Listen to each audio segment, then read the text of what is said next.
Imagine waking up every morning weighed down, not just by the unfinished tasks on your to-do list, but by the invisible fog of mental chaos procrastination leaves behind. That nagging sense of disorder, both inside your mind and in your environment, isn't just an annoyance. It's the quiet enemy of your personal transformation. This conflict between where you are and where you want to be isn't overcome by bursts of motivation or frantic last-minute efforts.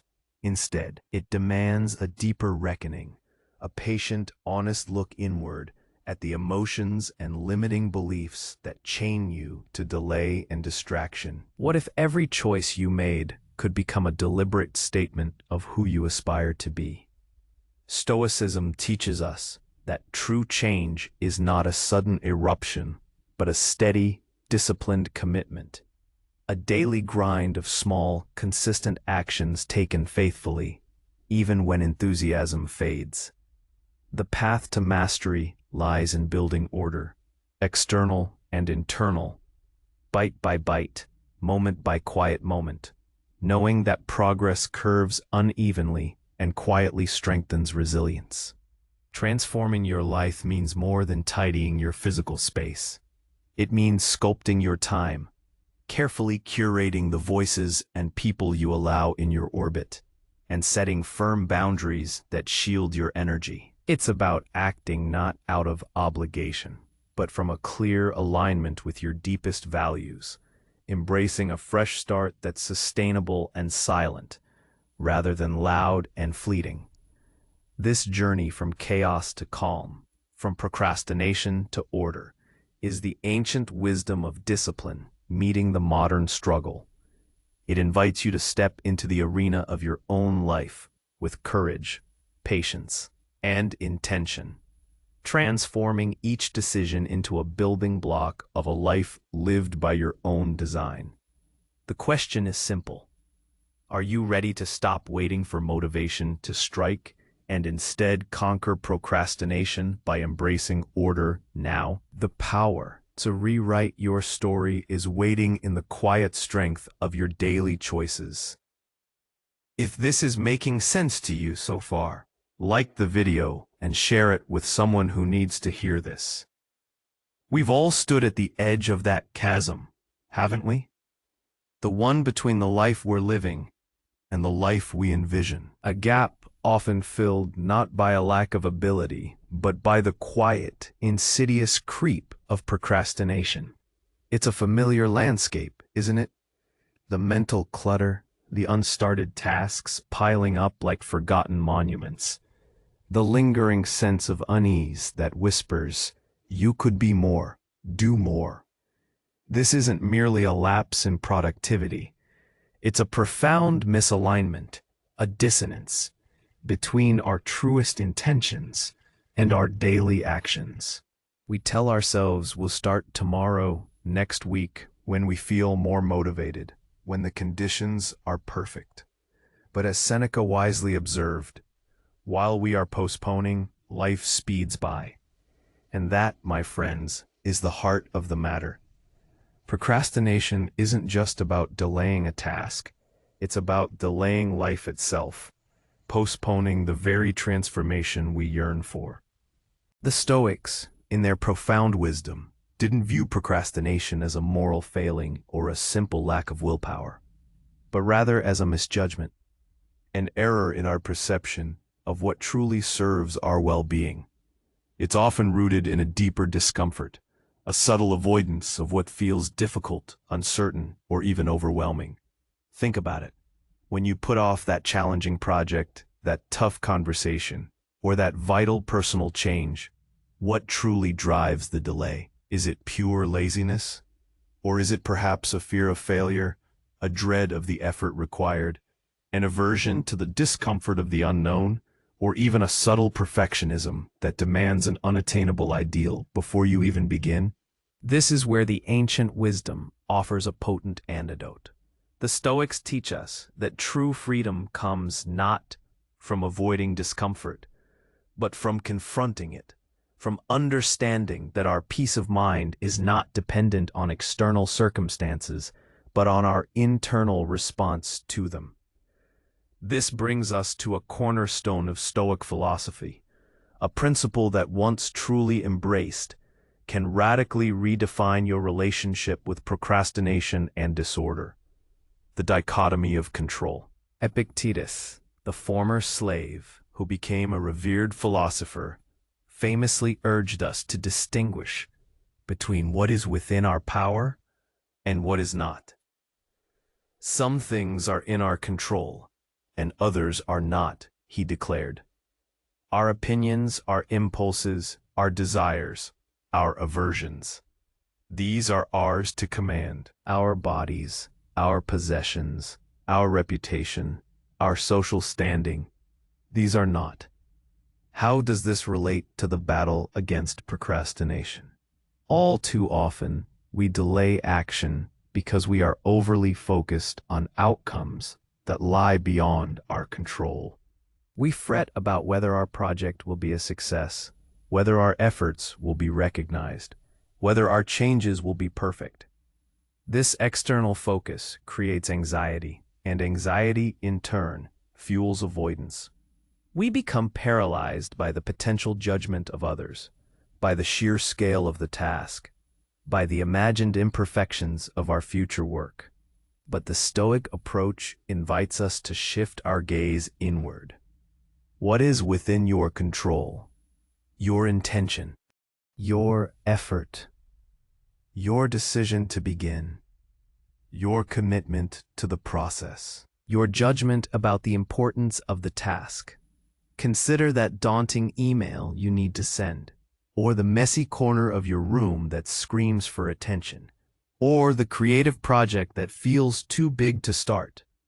You cannot control the recipient's reaction to the email, the sudden appearance of new clutter next week, or whether your creative work will be critically acclaimed. But you can control the act of sitting down and writing the first sentence, the choice to pick up the first item, the decision to dedicate the next 15 minutes to your craft. This shift in focus is incredibly liberating. It takes the enormous weight of external expectations off your shoulders and places the power squarely back in your hands, on the only ground you truly own, your inner citadel. When you realize that your primary task is not to guarantee success, but to act with virtue, diligence, and good intention, the urge to procrastinate begins to lose its grip. You are no longer waiting for perfect conditions. You are creating them through your own disciplined choice. This profound realization naturally leads us to the next crucial step in building a life of order and purpose: the power of ascesis, or Stoic training. This isn't about extreme asceticism or grand heroic feats. No, ascesis is far more subtle, far more integrated into the fabric of daily life. It is the steady, disciplined commitment to small, consistent actions, the daily grind of small, consistent actions taken faithfully, even when enthusiasm fades. As we discussed earlier, the Stoics understood that true strength, true character, is not forged in sudden bursts of inspiration, but in the quiet, repetitive practice of virtue. Think of it like building a magnificent structure, not with a single colossal stone, but with countless individual bricks, laid one by one, with care and precision. Each brick might seem insignificant on its own, but their cumulative effect is the creation of something enduring and strong. In the same way, overcoming procrastination and cultivating order isn't about finding a magic bullet.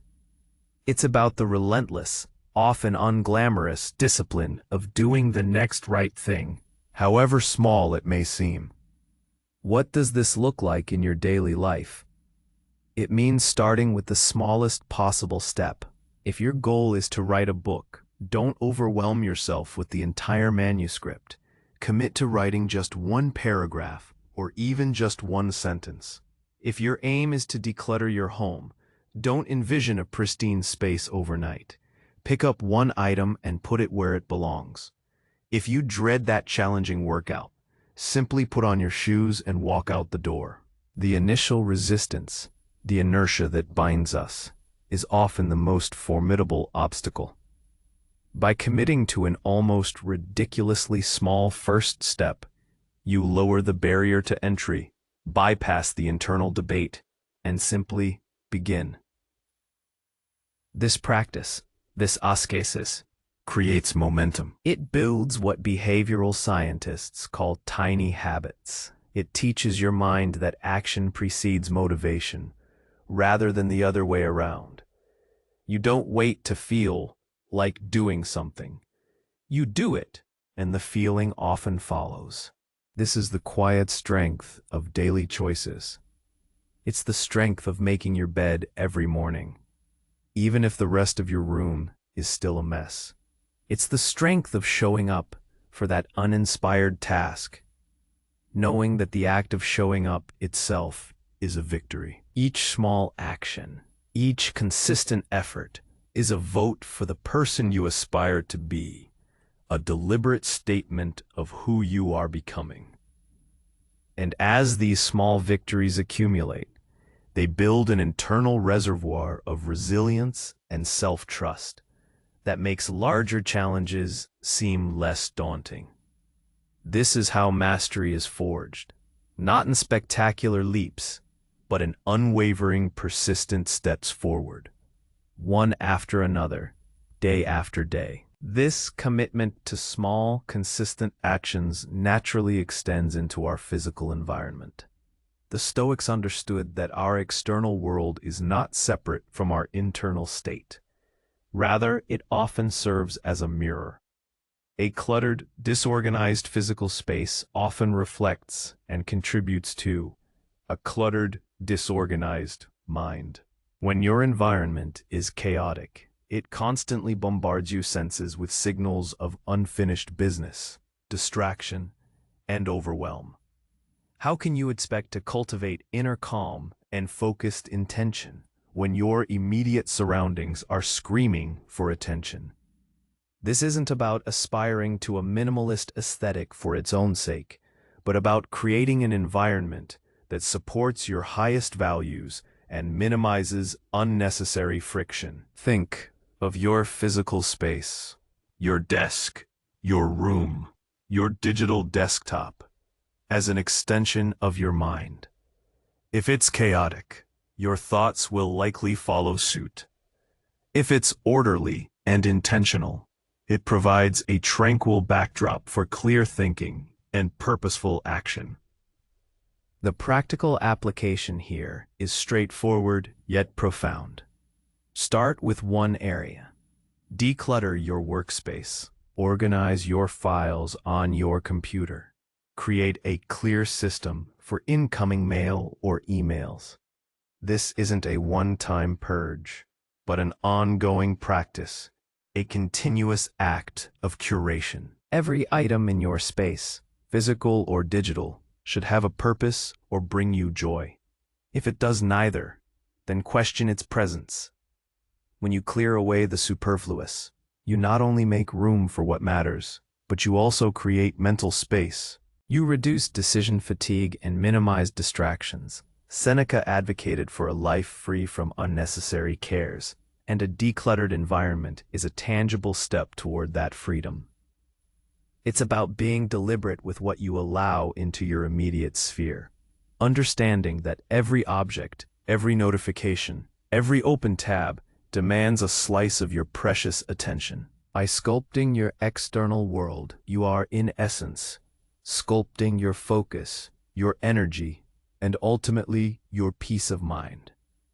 While external order provides a supportive framework, the true battle against procrastination and the cultivation of a life of purpose is waged on the inner landscape, within the confines of your own mind. This is where the deeper work lies, scrutinizing your thoughts, challenging your limiting beliefs, and understanding the ebb and flow of your emotions. Procrastination is often less about the task itself and more about the narrative we tell ourselves about the task or about ourselves in relation to it. I'm not good enough. It's too hard. I'll fail. What's the point? These are the whispers of internal chaos, the limiting beliefs that bind us to inaction. The Stoics were pioneers in what we now recognize as cognitive behavioral therapy. They understood that it's not events themselves that disturb us, but our judgments about them. The urge to procrastinate is an impulse, a powerful suggestion from your mind to seek comfort, to avoid perceived difficulty. But an impulse is not a command.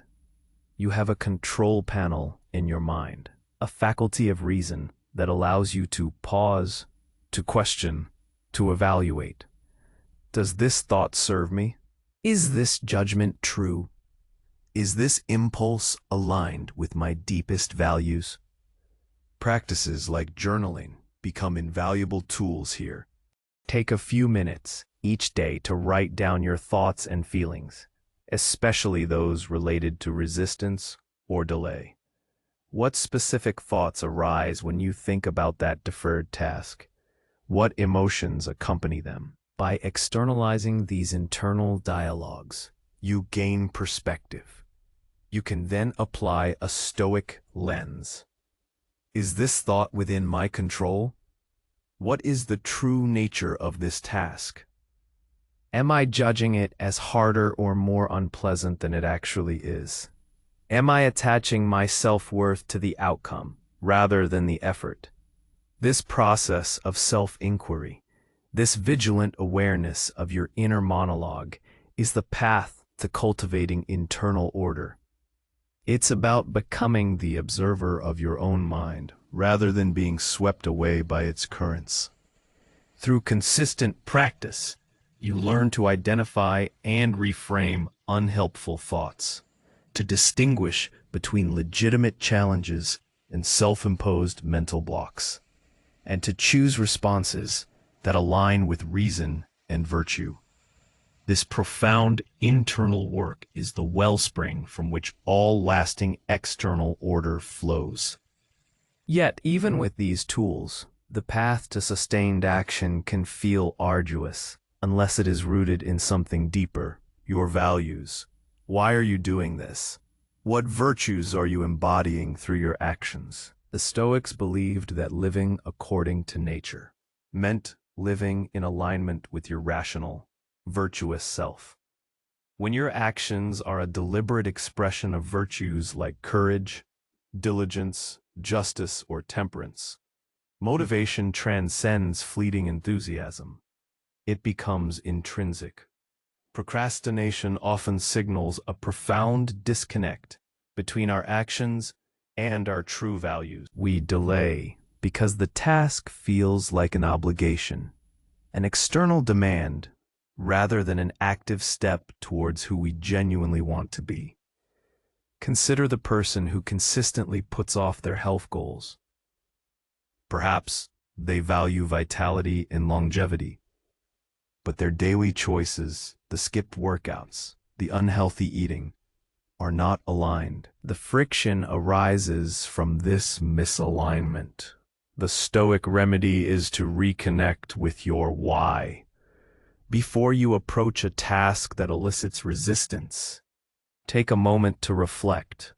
What virtue can I practice here? Can I be courageous by facing this difficult conversation? Can I be diligent by dedicating focused time to this project? Can I demonstrate temperance by resisting the urge for immediate gratification and focusing on the long-term benefit? When you frame your actions, even the most mundane ones, as opportunities to embody your highest values, they transform from chores into acts of self-authorship. The act of clearing your desk isn't just tidying, it's practicing order and discipline. The act of starting that difficult report isn't just work. It's demonstrating diligence and intellectual honesty. This shift in perspective infuses your actions with meaning and purpose.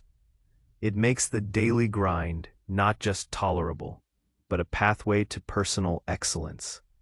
When you live in clear alignment with your deepest values, guided by reason, the urge to delay becomes an anomaly, a signal to pause and reaffirm your commitment to the life you are building, brick by virtuous brick. Of course, the journey from chaos to calm, from procrastination to order, is not a linear ascent. There will be setbacks. There will be moments of relapse, days when inertia feels overwhelming, when the old habits whisper their siren song. This is where the Stoic understanding of fresh starts becomes vital, not as a single event, but as a continuous, compassionate re-engagement. We often imagine a fresh start as a clean slate, a magical reset button that erases past failures and guarantees future perfection. But this perfectionist ideal is precisely what often fuels procrastination. We wait for the perfect Monday, the perfect New Year, the perfect mood, effectively postponing action indefinitely. The Stoics, however, embraced the messy reality of human endeavor. They understood that growth happens outside the comfort zone, and that wisdom is gained not by avoiding errors, but by learning from them. A truly Stoic fresh start is not about flawless execution from day one. It's about persistent effort, resilient recommitment, and an unwavering focus on the process rather than an idealized outcome. It means recognizing that falling short is part of the human condition, but staying down is a choice. When you stumble, when you succumb to old patterns of delay, the Stoic response is not self-flagellation or despair, but a calm, rational assessment. What happened? What was within my control? What can I learn from this? How can I course correct now? This is the essence of embracing discomfort. Procrastination, at its core, is often a subconscious attempt to choose immediate comfort over long-term growth. We opt for the fleeting pleasure of distraction, the illusion of safety in inaction, rather than confronting the discomfort of effort, uncertainty, or the potential for failure. But as the Stoics taught, the obstacle is the way. The very discomfort you seek to avoid is often the path to the transformation you desire. By deliberately stepping into the arena of difficulty, by choosing action even when it feels hard, you build resilience, you strengthen your character, and you chip away at the limiting beliefs that hold you captive. Each moment of recommitment, each decision to pick yourself up and try again, is an act of courage, a testament to your unwavering intention to live a life of your own design, free from the shackles of delay. Ultimately, this journey from chaos to calm is not a destination you arrive at and then simply reside in. It is a continuous practice, a way of living, a dynamic interaction with the ever-changing circumstances of your life. The world will always present challenges. Distractions will always vie for your attention, and the urge to take the path of least resistance will occasionally surface. But the Stoic finds tranquility amidst these storms, not by eliminating them, but by consistently focusing on what is controllable, their judgments, their intentions, and their actions. The quiet strength of your daily choices accumulates, not just in tangible results, like a cleaner space or a completed project, but more importantly, in the sculpting of your character. With each deliberate act of organization, with each disciplined moment of focused work, with each choice to align your actions with your values, you are not just ticking off tasks, you are reinforcing virtues. You are becoming more patient, more courageous, more diligent, more self-aware. This inner transformation is the ultimate reward, the true mastery that transcends any external achievement. So, the question returns to you, not as a challenge, but as an invitation. Are you ready to stop waiting for motivation to strike and instead conquer procrastination by embracing order now? The power to rewrite your story is waiting in the quiet strength of your daily choices. It's not about grand gestures. It's about the next small, intentional step you take, right here, right now. It's about remembering that the longest journey begins with a single step, and that every moment offers a fresh opportunity to align your actions with the person you aspire to be. The decision to begin, to cultivate order, to embrace the quiet discipline is always available to you. Will you seize it? If this message resonated with you, consider subscribing to the channel for more insights into living a more thoughtful and purposeful life. And I invite you to share your thoughts in the comments below. What is one small, consistent action you can take today to move from chaos to calm? Let's build this community of intentional living together.